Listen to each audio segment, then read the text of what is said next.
आता इकडे लक्ष द्या. आपण मागे व्हिडिओ केला होता की नाही मागच्या वेळेस? मग त्यामध्ये तुम्हाला काय दिलं होतं? प्रोनाउन्स, आणखीन हेल्पिंग वर्ब दिले. मग ते सगळ्यांनी पाठ केले का तुम्ही?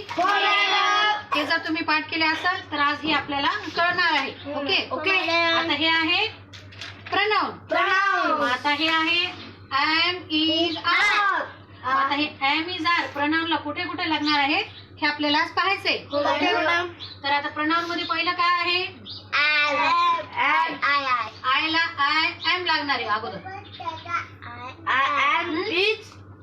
ही इज याच्यामध्ये इज लागणार आहे. She is. You are. They are. We are. आणि it is.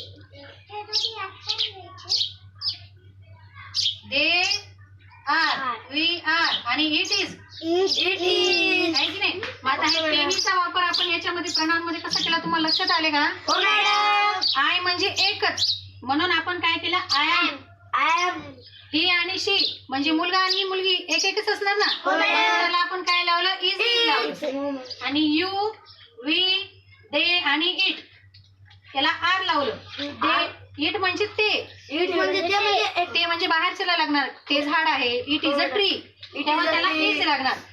प्लुरल असेल वाक्य तर त्याला काय लागणार आहे? आर लागणार. एकवचनी असेल तर इज लागणार आहे. आणि स्वतःसाठी काय लागते? मग आता याचा अर्थ काय झाला? आय एम म्हणजे काय झालं? मी आहे. ही इज तो आहे. कळत आहे तुम्हाला चांगलं? ती आहे. पहा किती छान वाक्य तयार होत आहे. तुम्ही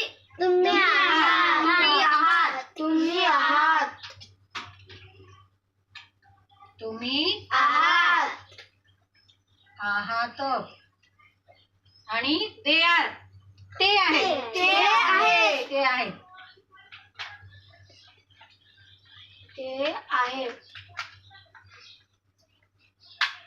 वी आर.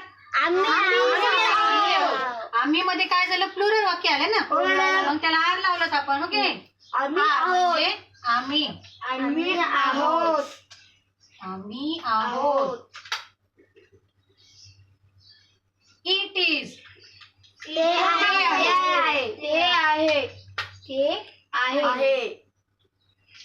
आता हे आपण वाक्य तयार केलं, पण याच्या समोर जर तुम्ही तुमचं नाव लावलं, आय एम अ गणेश, आहे की नाही? वाक्य पूर्ण झालं की नाही आपलं?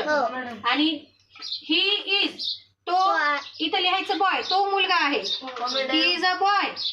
शी is a girl. You are a teacher.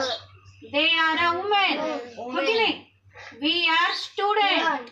It is a tree. पूर्ण वाक्य तयार झालं की नाही आपले? आलं लक्षामध्ये सगळ्यांच्या? ठीक आहे. मग चला हे लिहून घ्या आणि पाठ करा.